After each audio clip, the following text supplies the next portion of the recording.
Welcome all. In this video, we are going to continue the methods of string class. In previous videos, we saw what is string class, the length method, charAt method, and concat method.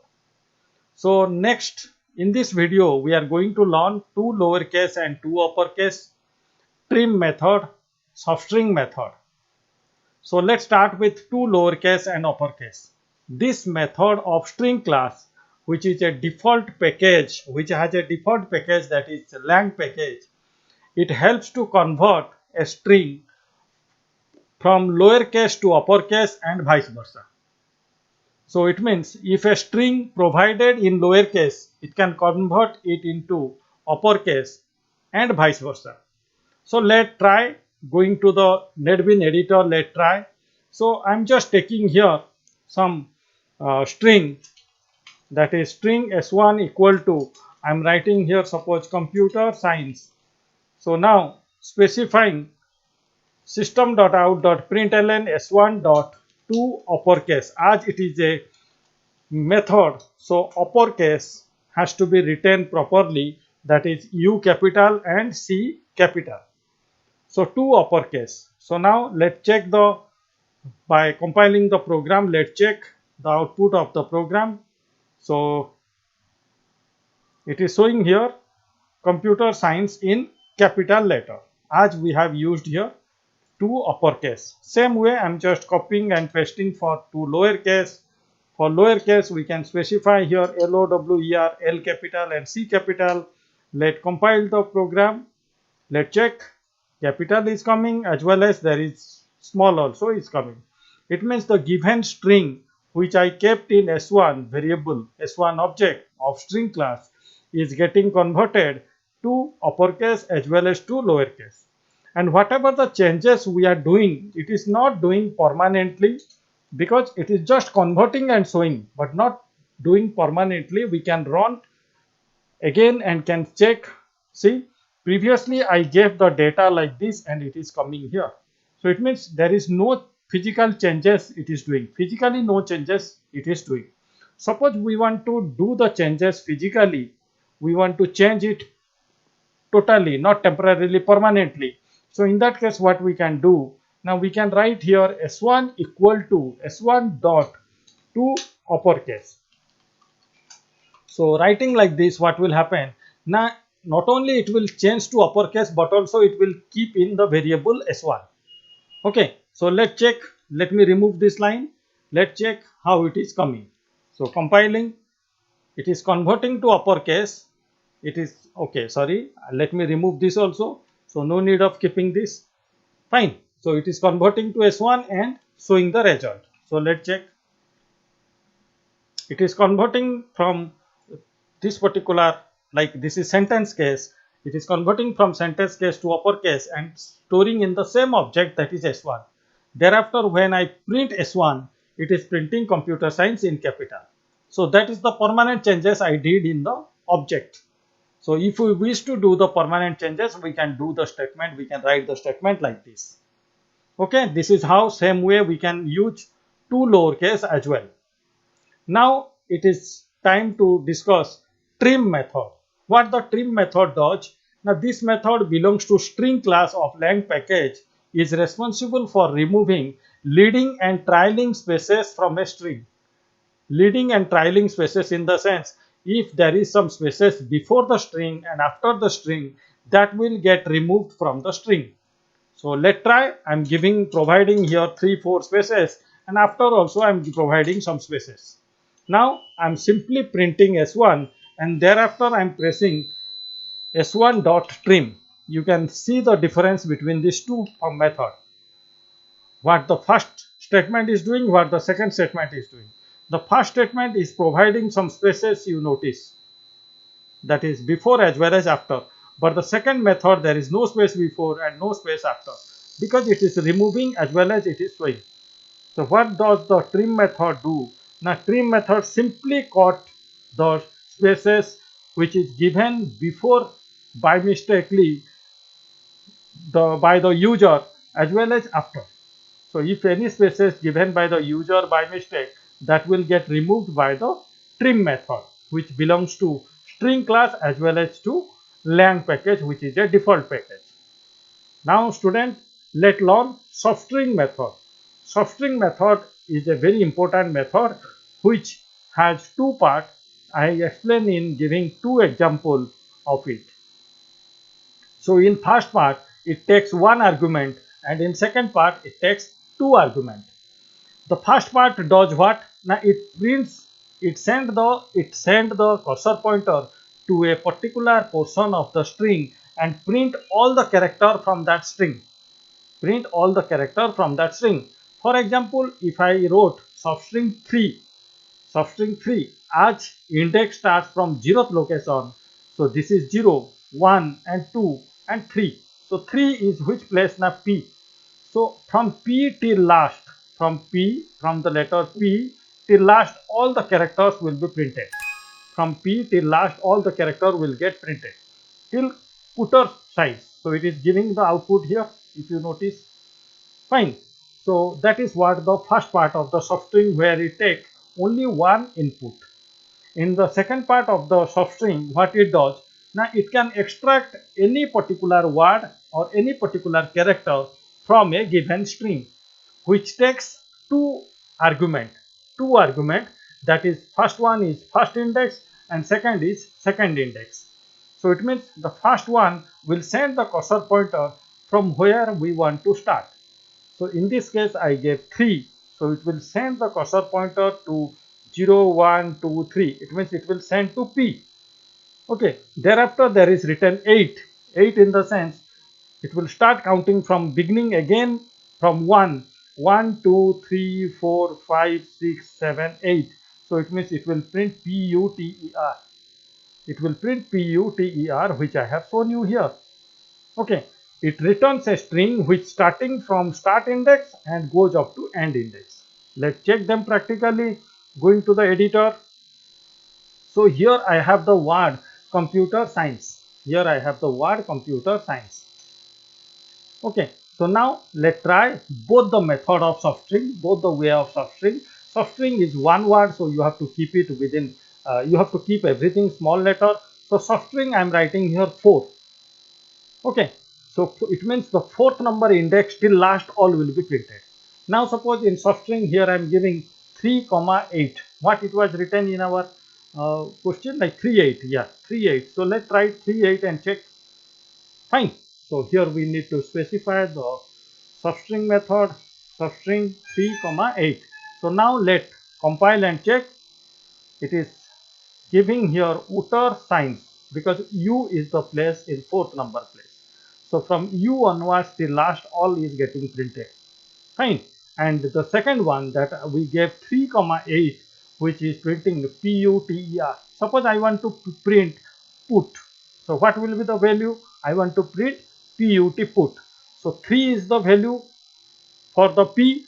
So we can make here 6. So 3, 6. So check now. Yes, it is printing PUT put. So this is how any character, any word, any symbol can be extracted. Suppose I want to extract a particular character from the substring. Suppose I want to print only S, only the capital S I want to bring from the string. So S the place is what? We need to check here 0, 1, 2, 3, 4, 5, 6, 7, 8, 9. So 9. So we can specify here 9 as well as we can specify here 10. So it's supposed to print capital S. Yes, it is printing capital S. Okay. Hope all of you understood properly all the methods of string class, that is from the beginning till beginning from length, caret, as well as we saw concat, then we saw two lowercase, uppercase, trim method, substring, which has two parts. Thereafter one more method, that is equals, which I will discuss now with math class or math class methods. Now let's concentrate on equals method. Equals method will help to compare two strings. Equal method will help to compare two strings. So it will compare the string character by character. Okay, so Java string equals method compares two given string based on the content of the string. If any character is not matched, it returns false. If any of the character, because character to character it is comparing, if any of the character does not match, then it will return false. Otherwise, if all the characters get matched, it will return true. So in this case, the example I have taken S1 as computer, here C is capital and others are small. S2 as computer, the same word I took, but C as well as the M character I took capital. So in that case, if I am checking S1 dot equals S2, it means S1 I am going to compare with S2. So obviously they are not similar, because in this case C it is similar, O is similar, but when it is checking M it is dissimilar. So the result will be false. Okay. So here the output is given false. Let's go to NetBeans editor and check the thing. So here I am taking one word as computer, another string also I am taking as S2, taking as S2, and just changing some of the character here, like computer, M I made capital. So now I am checking here if S1 dot equals, okay, equals what? S2. It means S1 is getting compared with S2. So system dot out dot println, I am specifying here equal, and other case I am just specifying not equal.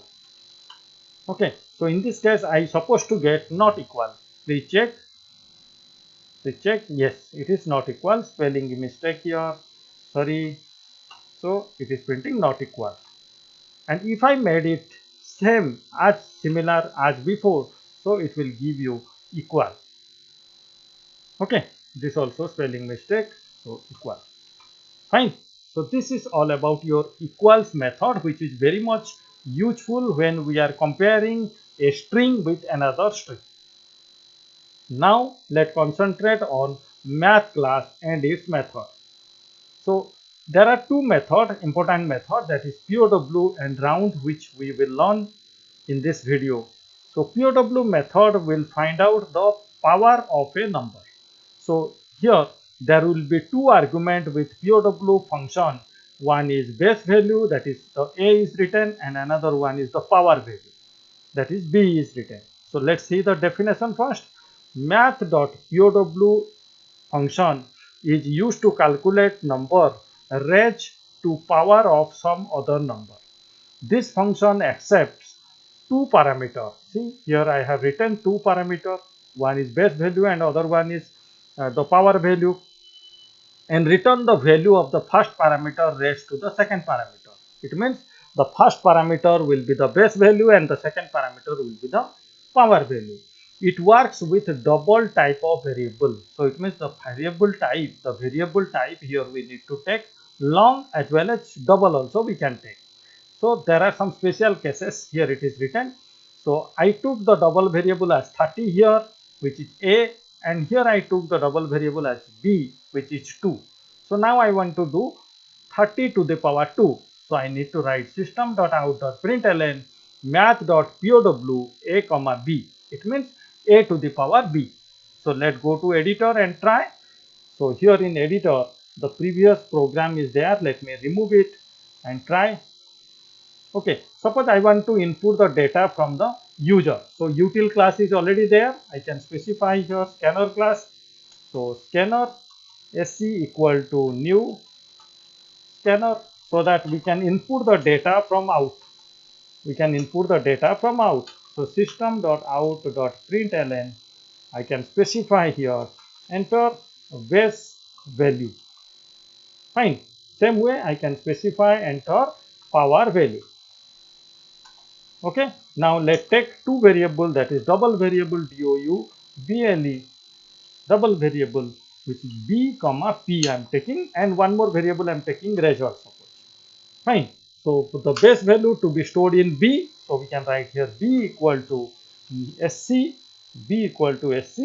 dot next double. As we are using double variable, so we can write next double. Same way here we can specify p equal to next double. Understood this concept? Next double is the method to accept the to receive the double type of data and to store in a variable. So now we can do the math calculation, means the function we can use, that is system.out.println.